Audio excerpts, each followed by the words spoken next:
मेरी हस्ती है एक खारे समुंदर सी मेरे दाता।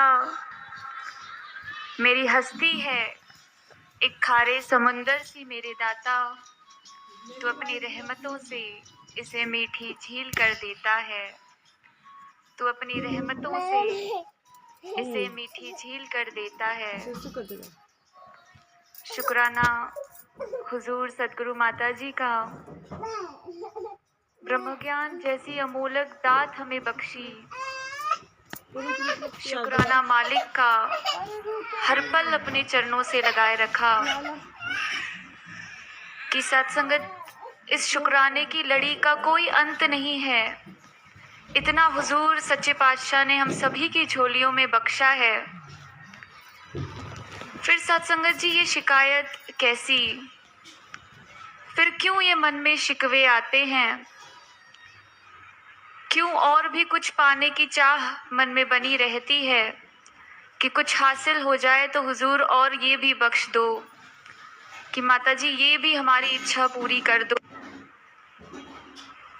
कि सत्संगत जी इसका एक ही कारण है, कहीं ना कहीं अभी भी हम सुख दुख के बंधनों में बंधे हुए हैं। कि जिक्र सुख और दुख का हो रहा है। कि सत्संगत जी ये सुख क्या होता है, कि मन में सवाल उठता है कि हमेशा हम सुनते आए हैं कि मैं सुखी हूँ, मैं दुखी हूँ, तो आखिर ये सुख होता क्या है, ये दुख होता क्या है जिसका जिक्र हर इंसान कर रहा है। कि सत्संगत जी सुख और दुख दोनों ही परिस्थितियों पर निर्भर करते हैं।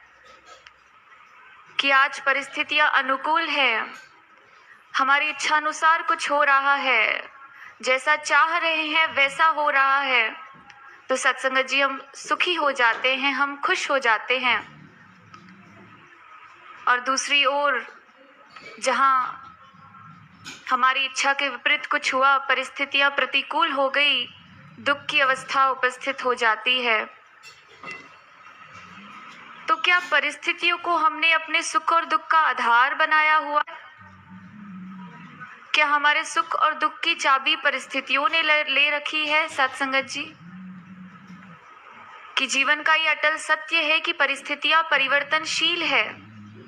कि आज हमारे हित में कुछ हुआ तो अगले पल हमारे अगेंस्ट, हमारे विपरीत कुछ हो सकता है। ये हर एक जीव के हिस्से में आई हुई है कि परिस्थितियों पर कोई नियंत्रण नहीं पा सका है। हर एक के हिस्से में सत्संगत जी परिस्थितियां अनुकूल और विपरीत आती हैं। तो क्या हम सुखी और दुखी होते रहे इन परिस्थितियों के अनुसार? तो नहीं सत्संगत जी, इन सबसे ऊपर, सुख और दुख के ऊपर की अवस्था हमने प्राप्त करनी है, जिसे ब्रह्मानंद कहा जाता है, जिसे परमानंद कहा जाता है। कि जिक्र परमानंद का हो रहा है तो ये कैसी अवस्था है और इस अवस्था की प्राप्ति कैसे कर सकते हैं? कि सत्संगत जी ब्रह्मानंद अवस्था, परमानंद अवस्था उन्हीं के हिस्से में आती है जो जीवन के असल मूल्य, असल मकसद को समझ लेते हैं, जिन्हें ये ज्ञात हो जाता है कि मनुष्य की योनि हमें ये सिर्फ दिनचर्या के लिए नहीं मिली है, ये दुनियावी सांसारिक दुनिया के ब्रह्मांडीय चक्र में फंसे हमें नहीं रहना है। इनसे ऊपर उठकर हमारे जीवन का उद्देश्य परमात्मा की प्राप्ति है। इस सर्वज्ञ, इस सर्वश्रेष्ठ, इस परम ब्रह्म, दिव्य गुणों से संपन्न पार ब्रह्म परमेश्वर की प्राप्ति हमारा जीवन का उद्देश्य है। और जो अपने मन को स्थिर करके, समर्पित भाव से इसको अंग संग महसूस करके जो भक्ति करते हैं, उन्हें ही इसकी प्राप्ति सत्संगत जी हो पाती है। और जिसको इसकी परमात्मा की प्राप्ति हो जाती है, वो जीते जी मुक्त हो जाता है। और जो जीते जी मुक्त हो चुका है, वही सत्संगत जी परमानंद की अवस्था को अपने जीवन में ला सकता है। ये ऐसी अवस्था है जहाँ हर तरफ आनंद ही आनंद।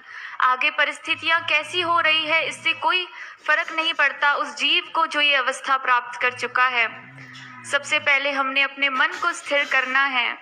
कि सत्संगत जी संतों महात्माओं ने कहा है, झूठी माया झूठी काया पल पल ढलती जाए, माया को सच मान के मनवा पग पग ठोकर खाए, जोड़ के नाता नाशवान से व्यर्थ न समय गवाएं, स्थिर से नाता जोड़ के मन का जीवन को हम सहज बनाएं, स्थिर से नाता जोड़ के मन का जीवन को हम सहज बनाएं। आइए सत्संगत जी, हुजूर सच्चे पातशाह सदगुरु माता जी के चरणों में यही अरदास कि हर एक के हिस्से में ये अवस्था बख्शे, हर एक के हिस्से में ये परमानंद की अवस्था हो, हर एक के जीवन में स्थिरता और सहजता आए। और अंत में यही अरदास कि हुजूर सदगुरु माता जी, जिंदगी बख्शी है तो जीने का सलीका बख्शो, जुबान बख्शी है मेरे मालिक तो सच्चे अल्फाज भी बख्शो, हर एक में आपकी जोत दिखे ऐसी नजर आप बख्शो, आपके चरण कमल में मैं हमेशा झुकी रहूं ऐसा आप ध्यान भी बख्शो, रिश्ते जो बनाए मेरे मालिक उनमें अटूट प्यार आप भरो, जिम्मेदारियां जो बख्शी मेरे पालनहार उनको निभाने की समझ भी बख्शो, बुद्धि है बख्शी तो विवेक भी बख्शो। अंत में सत्संगत जी, हुजूर सदगुरु माँ सच्चे पातशाह से यही अरदास कि ये जो कुछ भी है वो आप ही का है, तो फिर मेरी इस मैं को भी बख्शो, तो फिर मेरी इस मैं को भी बख्शो। साथ संगत जी, प्यार से कहना धन्यकार जी।